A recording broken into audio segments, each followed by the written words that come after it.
आदेश माझ्या आईवडिलांना, आदेश माझ्या गुरुला, सत्य सनातन धर्माची जय हो. जय गुरु गोरक्षनाथ आदेश. आजचा जो व्हिडिओ बनवते मी, गुरु शिष्याचा संवाद तो कसा असला पाहिजे त्याच्यावरची आज गुरु शिष्यामध्ये जे काय त्यांच्या जीवनातले वादविवाद काय होते नव्हते आणि जे आध्यात्मिक क्षेत्रातले जे काही अनुभव होते त्यांच्या जीवनातले ते आता यूट्यूबच्या माध्यमातून शेअर करणार आहेत गुरु शिष्याच्या संवादमध्ये. तर माझी महिला शिष्य आता माझ्यासमोर बसलेली आहे, तर ती काही शब्द बोलणार आहे ते तुम्ही ऐका. तर ताई, तू कुठून आलेली आहेस? नमो आदेश सर्वांना, नमो आदेश गुरूंना, नमो आदेश गुरुमाऊलीला. माझं नाव उषा सतीश खिलारे. बर. माझे गाव पाचवड, सातारा जिल्ह्यात येते. बर. तर कुटुंबामध्ये किती लोक आहेत ताई तुझ्या? तसं बघायला गेलं तर आमचं एकत्रित कुटुंब आहे. Joint family? हा, जॉईंट फॅमिली आहे. जॉईंट फॅमिलीमध्ये आम्ही 11 माणसं आहे. बर बर. त्यामध्ये माझे दीर आहेत, सासू सासरे आहेत, जाऊ आहे, त्यांची 2 मुलं आहेत, माझी 3 मुलं आहेत. छान, चांगली गोष्ट आहे. जॉईंट फॅमिली आहे तुमची. बरं वाटलं ऐकून. तर ताई, तुम्ही कसे काय जुडले आमच्यापर्यंत, कसे काय पोहोचले? आम्ही युट्यूबच्या माध्यमातून आम्ही तुमचे जे काही रील होते ते युट्यूबला बघितले. मग जे काय आपल्या संसारामध्ये अडचणी येतात, जे काय अडथळे येतात, बर, त्याचीच माहिती आम्ही त्यातून बघत होतो. बर. मग ते माहिती बघितल्याच्या नंतर असं वाटलं त्यातून की जे आपल्या आयुष्यात घडतंय तीच माहिती सगळी मिळते इथं. मग परत ना आम्ही असं ठरवलं की आपण इथं जाऊन बघूया, बरोबर, आपल्या अडचणी काय ते सांगून बघूया, त्यातून आपल्याला काहीतरी मार्ग मिळेल. हो बरोबर, तुमच्यापर्यंत पोहोचलो. बरोबर. मग पोहोचून तुम्हाला किती दिवस झाले आमच्याशी जोडून? 9 महिने. मग तुझ्या 9 महिन्याच्या अगोदरच्या परपंचिक जीवनामध्ये काही वादविवाद होते ताई? काय अडचणी होत्या तुम्हाला? होत्या ना. मग त्या थोड्याशा अडचणी जर तुम्ही शेअर केल्या तर बरं होईल. अडचणी अशा होत्या की जे काय कार्य करल किंवा जो कोणता तुमचा व्यवसाय असेल, कोणता कामधंदा असेल, कोणतंही काम जरी केलं तर त्यात अपयश येत होतं. सगळे खड्डेच पडायचे, कोणत्या ह्याच्यात असं यश येत नव्हतं. पण जसं आम्ही या आध्यात्मिक क्षेत्रात आलो तसं प्रत्येक कामात यश मिळतंय. बरोबर. आणि सांसारिक गोष्टी पण बऱ्यापैकी नीट झाले. चांगली गोष्ट आहे. आनंद वाटला मला ऐकून हे सगळी माहिती दिली. ताई, तुझे मुलं किती आहेत तुला? मला 2 मुली 1 मुलगा आहे. बरोबर. मग मुलं किती मोठे आहेत ताई तुझे? माझी मोठी मुलगी 15वीला आहे, मुलगा ह्याला जॉबला आहे आणि लहान मुलीचं लग्न झालेलं आहे. छान, चांगली गोष्ट आहे, आनंद आहे. तर तुझ्या जो परपंचिक जीवनातला अनुभव तू सांगितला आतापर्यंत, तर आता तू आध्यात्मिक क्षेत्रामध्ये आलेली आहेस. 9 महिन्यापासून आध्यात्मिक क्षेत्रामध्ये तुम्ही दोघंही आहेत. दोघांना तुम्हाला मी जोड विद्याची गुरुदीक्षा करायची बाकी आहे अजून. फक्त आता कान फुकण्याची विधी तुमची करून घेतलेली आहे. तर त्या 9 महिन्यातला तुझा दिव्य अनुभव तू काय सांगशील ताई? आम्ही याच्या अगोदर पण बरेच गुरु केले, पण जे ज्ञान आपल्यापाशी मिळालं ते ज्ञान आम्हाला कुठेच मिळालेलं नाही. अशी गुरुदीक्षा असते किंवा अशी कान फुकण्याची विधी असते हे पण आम्ही कुठे ऐकलेले बी नाही, बघितलेलं बी नाही. इथं आल्यावर जे काही झालं, जे काय आमच्या बरोबर म्हणजे जे काही माहिती मिळाली आम्हाला किंवा जे काही ज्ञान मिळालं ते ज्ञान आजपर्यंत आम्हाला कुठेच बघायला बी मिळालेलं नाही, ऐकायला बी मिळालेलं. छान, बरं वाटलं ताई ऐकून. जर तुझी योग्य मार्गाने आम्ही कान फुकण्याची विधी करून घेतलेली आहे आणि सर्व गोष्टी व्यवस्थित तुमच्या मनाप्रमाणे झालेल्या आहेत, तर तुझ्या कौटुंबिक जीवनामध्ये सुद्धा तुला अडचणी आलेल्या आहेत का नाही त्या सुद्धा तू शेअर केल्या पाहिजे. नाही, नंतर आम्ही जसं इकडे आलो म्हणजे तुमच्या जसं सहवासात आलो, बाबांच्या सहवासात आलो किंवा तुमच्या सहवासात आलो, बरोबर, तेव्हापासून आम्हाला तशी काही अडचण झालेलीच नाही, चांगली गोष्ट नाही. सर्व काय असं व्यवस्थित होत आहे. मी आता एवढंच प्रश्न विचारणार आहे तुला की तू आता आध्यात्मिक क्षेत्रामध्ये आलेली आहेस, तर तुझ्या आध्यात्मिक क्षेत्रातले तुझे अनुभव तू जगापुढे सांगणार काय? काय तुला अनुभव आले, काय नाही आले, खरोखर काय असेल ते सांगायचं. आपल्याला खोट्याचा साथ द्यायचा नाही, आपल्याला सत्य करायचंय.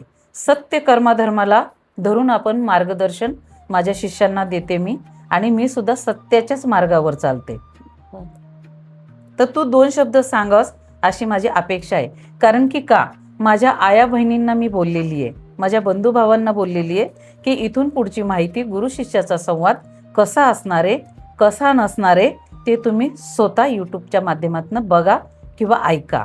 कारण की का, आया बहिणी सर्वांसाठी मी आता बोलतीये की तुम्ही घरात आणि कौटुंबिक जीवनामध्ये राहून परपंचिक तुम्ही आध्यात्मिक क्षेत्रामध्ये अनुष्ठान, विधी, विद्या काय आहे, विद्याचं ज्ञान काय आहे, विद्या कशी ग्रहण केली पाहिजे आणि गुरु कसा करून घेतला पाहिजे आणि कसा नाही करून घेतला पाहिजे याची सुद्धा मी माहिती देते.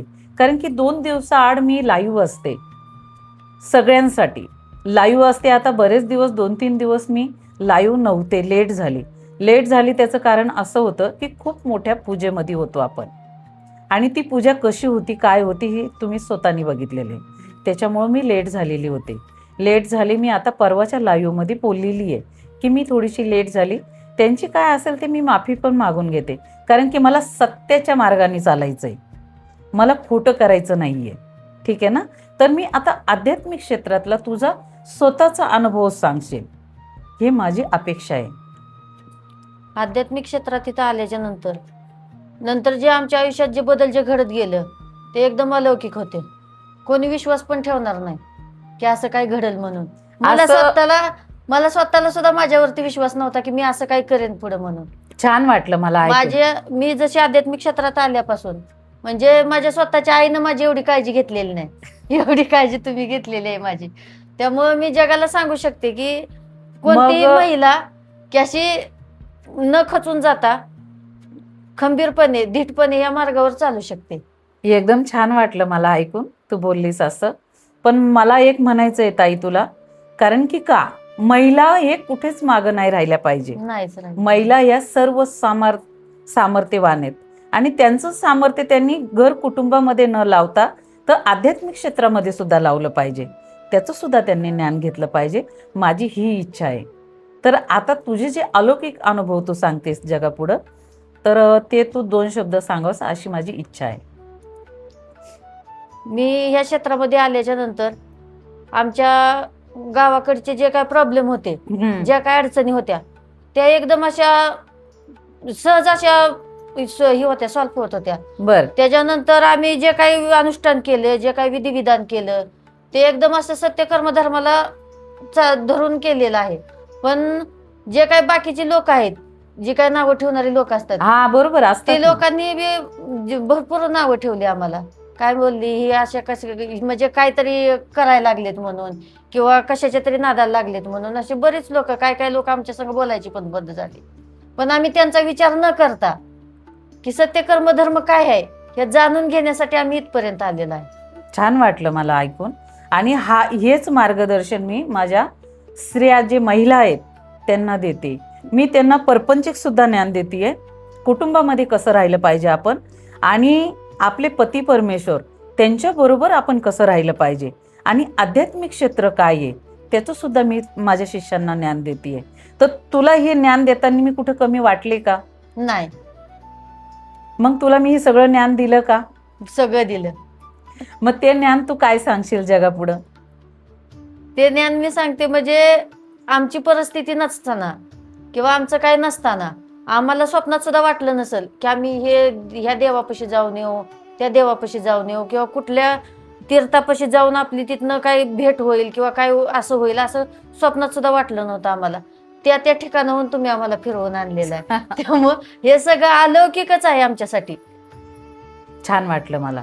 मग तुला कौटुंबिक सुद्धा जीवनामधल्या तुझ्या काही अडचणी होत्या त्या सुद्धा दूर झाल्या आणि सगळ्या गोष्टीचं मी तुला ज्ञान दिलं. हो. तर मग माझ्याबद्दल तुला काय वाटतं ताई? तुमच्याबद्दल वाटायला म्हणजे काही शब्दच नाहीत बोलायला. मग असे गुरु सगळ्यांना लाभावं अशी काही इच्छा आहे? बरोबर आहे, सगळ्यांना लाभले पाहिजे, तो सगळ्यांनी याचा लाभ घेतला पाहिजे. मी स्वतःच स्तुती करत नाहीये. तुम्ही म्हणजे जन्मदाती आई मागं पडेल. जन्मदाती आई एक वेळ म्हणल की हे पडतंय किंवा हे ताप देतय, हे त्रास देतय, म्हणून ते एक वेळ असे ढकलून देतील मागं, पण हिथं आल्यावर कोणच मागे जाणार नाही. हे जे तू बोलतीस आता बोलण्यात आणि सत्य करून दाखवण्यात, हे सत्य खूप कडू असतं. बरोबर आहे. तर हे सत्य कुणालाच पचत नाहीये. नाही. तरी सुद्धा आपल्याला ज्या वेळेस जीवनामध्ये अडचणी येतात आणि त्या अडचणी आपण अडचणी न मानून घेता एक विषाचा पेला, बरोबर. तो विषाचा पेला जर आपण नाही पचवत गेलं तर आपण पुढच्या मार्गाला जाऊच शकत नाही. नाही जाऊ शकत. पुढच्या मार्गापर्यंत आपण पोहोचूच शकत नाही. नाहीच. आपल्या स्त्रियांच्या जीवनामध्ये अनेक अडचणी येतात. हो. कुटुंबातल्या अडचणी असतात, दुसऱ्या गोष्टी आपल्या अनेक अडचणी असतात. स्त्रियांच्या अडचणी खूप असतात, पण त्या अडचणी न घेऊन बसता आपण आपला आध्यात्मिक क्षेत्रातला काय अनुभव आहे, गुरुमातांनी आपल्याला काय ज्ञान दिलेलं आहे, गुरुमातांनी आपल्याला काय शिकवलेलं आहे, गुरुमाता कुठल्या वाटेवर चाललेले आहेत, आता कसं सत्य शिकवतात, कसं प्रॅक्टिकली दाखवतात, तसंच ते स्वतःच्या हृदयामध्ये किंवा स्वतःच्या मनामध्ये ते एकदम ठामपणे मांडून घेणं हे स्त्रियांचं कर्तव्य आहे, हेच मी समजते. बरोबर. तेव्हा ह्या जीवनामध्ये आपल्याला काय केलं पाहिजे आणि काय नाही केलं पाहिजे याचं सुद्धा मी माझ्या सगळ्यांना ज्ञान देते, माझ्या शिष्यांना. कारण की का ह्या आता कलियुगामध्ये असे गुरु राहिलेले नाही आहेत आणि असे शिष्य सुद्धा राहिलेले नाही आहेत आणि अशा माझ्या माता बहिणी सुद्धा राहिलेल्या नाहीत.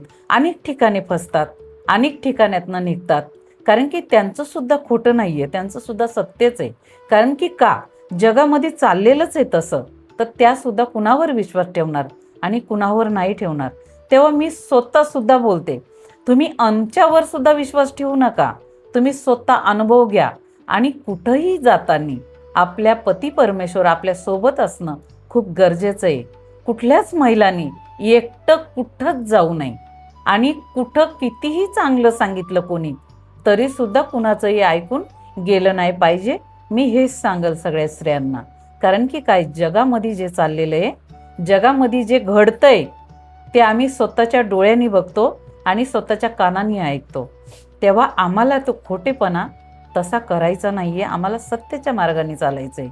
तेव्हा म्हणून मी माझ्या महिला शिष्य आहेत त्यांच्यासाठी जो गुरुसंवाद असतो आणि शिष्याचा संवाद असतो तो मी जगापुढं पोचला पाहिजे आणि गुरु शिष्य कसा असला पाहिजे त्याच्यामुळं हे मी व्हिडिओ बनवते आणि व्हिडिओच्या माध्यमातून सगळ्यांना मी माहिती पोहोचवते. तर मी इथंच माझ्या शब्दांना विराम देते. आदेश माझ्या आईवडिलांना, आदेश माझ्या गुरुला, सत्य सनातन धर्माची जय हो. जय गुरु गोरक्षनाथ. आदेश.